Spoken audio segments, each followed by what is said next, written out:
In this video, we continue our discussion on code injection as it relates to application security. Specifically, we're going to look at command injection. So a command injection is very dangerous in that you use an application to interact with the terminal or the command prompt. And if you're able to have super user privileges when you run these commands, you'll be able to do substantial damage to the system.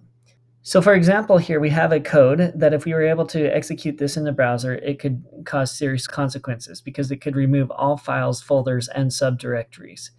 Basically, the rm command is remove, the -r is recursively, which means all files, folders, and subdirectories. And then the F is to force that removal without prompting the user whether or not that's something that they want to do. So to show you what this looks like, let's do this learning activity where I want you to go to code injection, specifically command injection.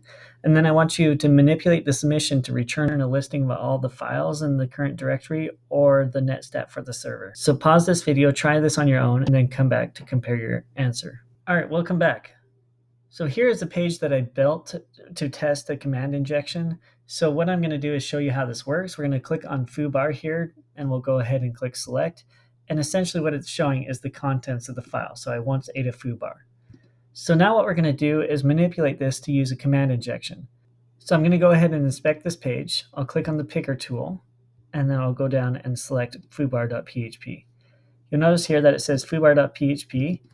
So I'm going to go ahead and add my command injection here. At this point, I'm just going to list out all the files. So I'm going to do and ls. I'm going to make sure that I click outside of here. So it sets that as the actual ID now. I'll go ahead and make sure I have foobar.php selected, and then I'll click select. You'll notice here that it returns all the files of the directory in addition to our message of I want a foobar. Thanks for watching my video. Feel free to click the links here to watch the next video of the playlist, continue to the next playlist, or subscribe.